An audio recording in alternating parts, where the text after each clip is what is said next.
Hey, what's up guys? Oke guys, di video kali ini gue akan menceritakan seluruh cerita dari film Vampire Clay yang dirilis pada tahun 2017. Film ini diawali dengan memperlihatkan seorang wanita bernama Aina yang memiliki sebuah kelas seni di pedesaan terpencil di Jepang. Aina ini dulunya merupakan guru seni di kampus Tokyo. Tetapi dia memutuskan untuk tinggal di desa setelah dia menciduk pacarnya sedang berselingkuh dengan salah satu mahasiswanya. Suatu pagi, Aina datang ke studio seninya untuk mengajar seni pada muridnya. Sesampai di sana, Aina sangat terkejut setelah melihat ruang kelasnya yang sudah rusak dan berantakan sekali. Tak ingin hal itu mengganggu pelajaran seninya, Aina pun dengan cepat mencari tempat baru untuk dijadikan kelas cadangan hanya untuk sementara waktu. Dia menemukan sebuah rumah terlantar yang tidak dimiliki oleh siapapun. Aina pun memanfaatkan rumah terlantar itu untuk dijadikan studio seninya yang baru.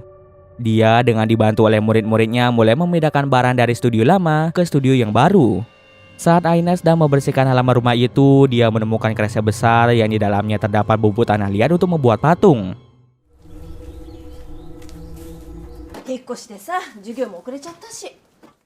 Aina pun segera membawa bubuk tanah liat itu ke dalam gudang. Aina memiliki 5 murid di pedesaan itu, diantaranya ada Kaori, Reiko, Aiko, Yuka, dan Kanji. Dari kelima muridnya itu, Kaori adalah murid paling pandai dalam hal seni. Berkat bakatnya di bidang seni, Kaori menerima pelatihan secara gratis di Tokyo dan diajarkan langsung oleh guru yang lebih handal dalam hal seni. Kali ini, murid Aina sedang giat belajar seni agar mereka bisa masuk ke kampus seni ternama di Tokyo. Ketika semua sedang belajar membuat patung dari tanah liat, Kaori pun datang ke tempat tersebut. Kemarin pelatihannya di Tokyo sudah selesai dan kini dia pun harus kembali ke desanya. Kelas seni pun segera dimulai dan para murid mulai membentuk tanah liat mereka menjadi seni. Jatah tanah liat Kaori telah digunakan oleh Yuka dan oleh karena itu dia pun harus mencari tanah liat di gudang. Ketika sedang mencari tanah liat, Kaori menemukan kresek besar yang berisi bubuk tanah liat. Kresek itu merupakan kresek yang sebelumnya telah ditemukan Aina terkubur di halaman rumah.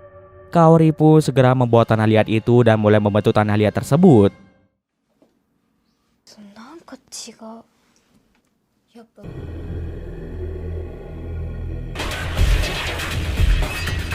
Pada pelajaran kali ini, mereka diharuskan membuat patung tanah liat berbentuk kerang laut. Beberapa jam kemudian, tugas mereka semua pun telah selesai. Aina segera memberi nilai pada setiap tugas dari para muridnya. Reiko mendapat nilai tertinggi dan Kaori mendapat nilai tertinggi kedua. Walaupun Kaori mendapat peringkat kedua, namun nilai Kaori sama dengan Reiko. Mengetahui jika nilainya sama dengan Kaori membuat Reiko menjadi sangat cemburu. Sejak lama Reiko ini tidak suka dengan Kaori karena Kaori memiliki bakat bawaan dalam bidang seni. Berbeda dengannya yang harus belajar lebih giat lagi agar bisa menjadi ahli di bidang seni. Setelah kelas berakhir, Kaori berbincang dengan Aiko dan Yuka tentang pengalamannya ketika belajar di Tokyo. Murid seni yang ada di Tokyo sangatlah hebat, bahkan melebihi kemampuan Kaori. Padahal di kelas seni itu, Kaori lah yang paling berbakat. Mengetahui hal itu membuat mereka semakin termotivasi untuk belajar lebih giat lagi agar bisa diterima di kampus seni Tokyo.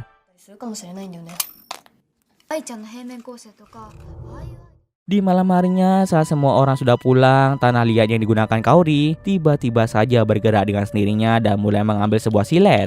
Kemudian mereka diberi tugas baru yaitu membentuk tanah liat agar menyerupai wajah mereka. Saat akan membentuk ulang tanah liatnya, tiba-tiba saja tangan Kaori terluka akibat silet yang berada di dalam tanah liat itu. Darah Kaori pun menetes di tanah liat dan anehnya darah Kaori malah diserap oleh tanah liat tersebut. Kemudian Kaori dan yang lainnya mulai mengerjakan tugas mereka.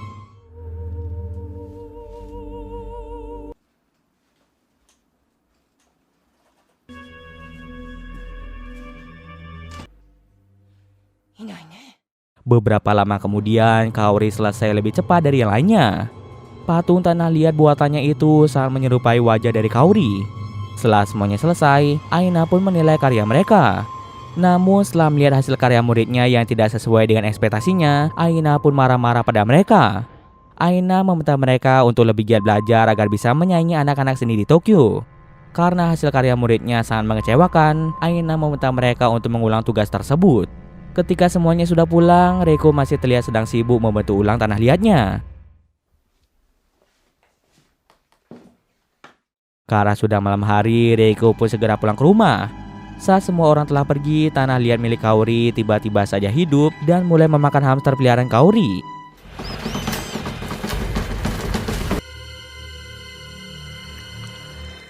Di pagi harinya, Kaori pun sangat terkejut melihat hamsternya telah menghilang. Lalu ketika dia melihat hasil karyanya, Kaori pun bingung mengapa patung tanah liatnya tiba-tiba saja rusak. Aiko yang melihat hal itu mulai berprasangka buruk dengan menuduh Reiko sebagai pelakunya karena kemarin Reiko lah yang pulang paling terakhir. Meskipun karyanya telah rusak, Kaori tidak merasa bersedih. Dia justru merasa lebih bersemangat untuk membentuk ulang tanah liatnya.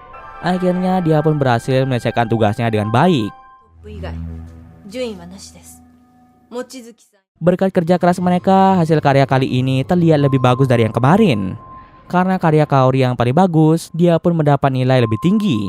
Meskipun begitu, kemampuan mereka saat ini masih belum cukup untuk bisa diterima di kampus Tokyo.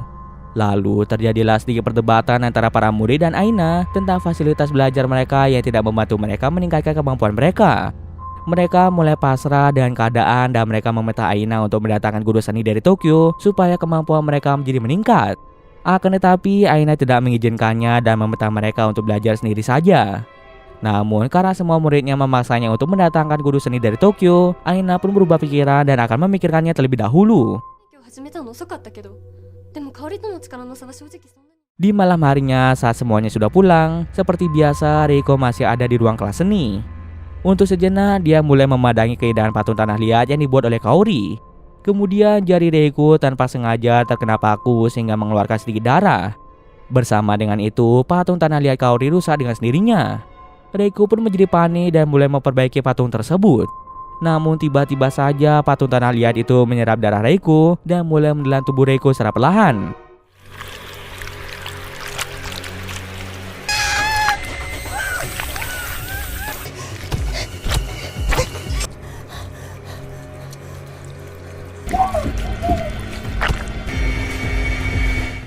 Keesokan harinya, Kaori, Aiko, dan Yuka mulai membersihkan ruang kelas yang sangat berantakan. Mereka masih belum mengetahui bahwa Reiko terjebak di dalam tanah liat terkutuk itu. Mereka bertiga mulai menuduh Reiko sebagai orang yang telah merusak karya seni tanah liat milik Kaori serta menyebabkan kekacauan di kelas tersebut. Dari dalam tanah liat, kita bisa mendengar jika Reiko berbicara dengan mereka bertiga, namun mereka sama sekali tidak bisa mendengarnya. Lalu Kaori pun mulai mendekati patung tanah liat miliknya yang sudah rusak dan mulai menghancurkan patung tersebut. Ternyata tindakan Kaori ini malah membuat tubuh Reiko yang ada di dalamnya mulai tercabik-cabik. Tanah liat terkutuk yang telah dihancurkan dan dibuang oleh Kaori itu mulai bergerak sendiri dan membentuk dirinya menjadi seperti Reiko. Tanah liat yang menyamar menjadi Reiko mulai mendatangi Yuka yang sedang berada di halaman luar. Dia mulai melukai tangan Yuka dan meminum darah Yuka. Ketika tanah liat itu bersentuhan dengan darah, maka dia bisa mengkontaminasi orang itu lewat darah. Tubuh orang yang terkontaminasi dengan tanah liat terkutuk ini akan melunak dan bertekstur seperti tanah liat. Setelah itu, tanah liat ini akan membunuh para korbannya. Bahkan tak hanya itu saja, tanah liat ini mampu merubah wujudnya menjadi seperti para korban yang telah dibunuh. Ternyata tanah liat ini sangat suka meminum dan memakan manusia. Kini Yuka pun menjadi korban berikutnya dari tanah liat terkutuk itu yang kita sebut saja sebagai iblis tanah liat. Iblis tanah liat mulai merubah wujudnya menjadi seperti Yuka. Ketika jam istirahat berlangsung, Kaji mengajak Yuka untuk makan siang bersama. Iblis tanah liat yang menyamar menjadi Yuka mulai melukai dan memakan tubuh Kanji.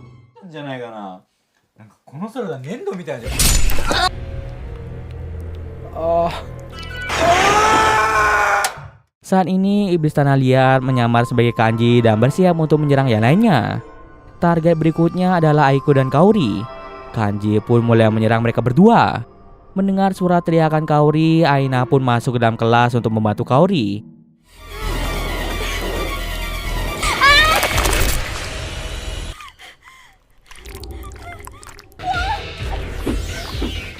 Lalu terjadilah pertarungan antara Kaori, Aiko, dan Aina melawan iblis tanah liat yang menyamar sebagai Kanji. Karena dibuat terpojok, iblis itu pun mulai memperlihatkan wujud aslinya. Ketika iblis itu akan menyerang mereka, datanglah seorang pria asing yang membawa alat pemanas dan mulai memanaskan iblis tanah liat itu.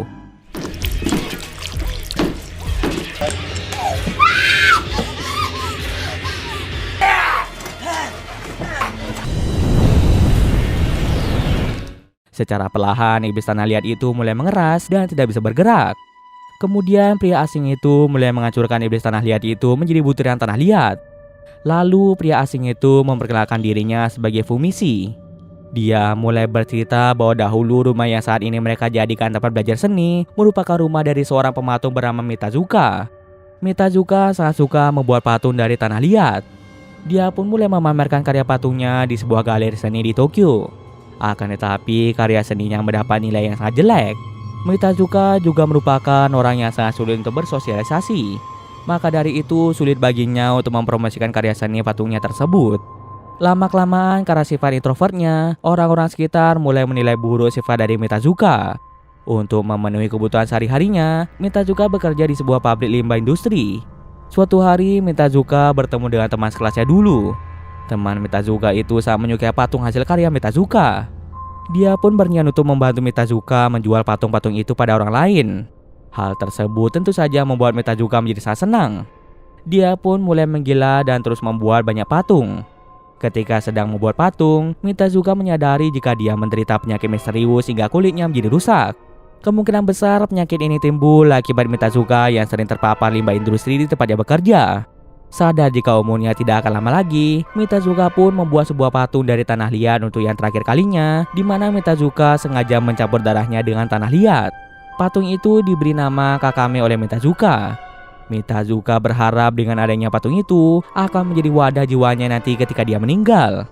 Suatu saat teman Mitazuka telah menjual sebagian besar patung Mitazuka. Akan tetapi temannya itu malah mengambil sebagian besar keuntungannya untuk digunakan membayar hutang. Merasa tertipu dan dirugikan, Mitazuka pun mulai mengamuk dan menyerang temannya tersebut. Tanpa sengaja temannya itu malah membunuh Mitazuka.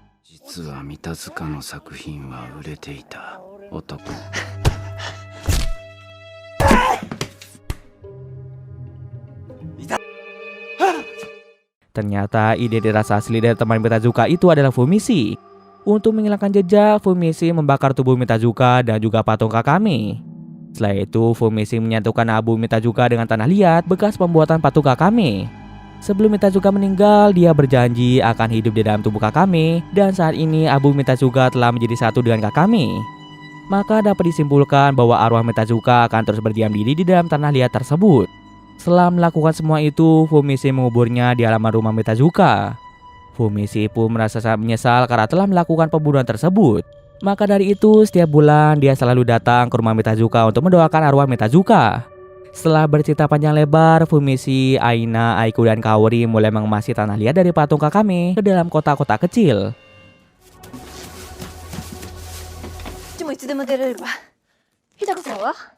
Mereka juga memastikan jika semua tanah liat telah dikemas ke dalam kotak. Ketika Kaori sedang bersiap-siap untuk pergi dari rumah itu, kita bisa melihat bahwa ada sedikit bagian tanah liat yang terkena air. Mereka semua tidak menyadari hal itu dikarenakan tanah liat itu berada di tempat tersembunyi. Ketika tanah liat itu terkena air, maka Kakame atau arwah Mitazuki pun akan hidup kembali. Kakame yang telah bangkit itu mulai mengambil alih tubuh dari Kaori. Kini Kakame yang telah menguasai tubuh Kaori berusaha menyerang Aiko, Aina, dan Fumisi. Dengan terpaksa, Fumisi pun membakar Kaori.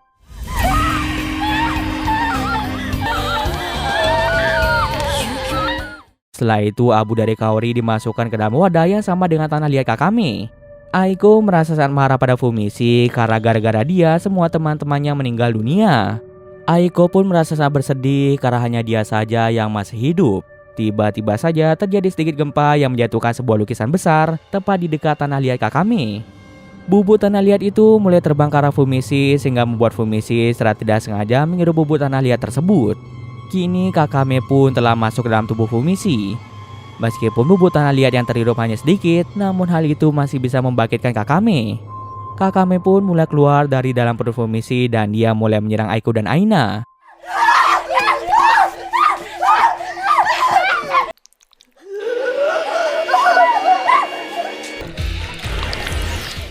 Aiko berusaha untuk menyalakan mesin pemanas yang dibawa oleh Fumisi, tapi sayangnya mesinnya telah rusak. Lalu Aina dan Aiko pun memiliki ide dengan memasukkan bahan yang mudah terbakar mengarah ke dalam mulut Kakame. Nah, setelah itu Aina mengambil korek api untuk membakar Kakame.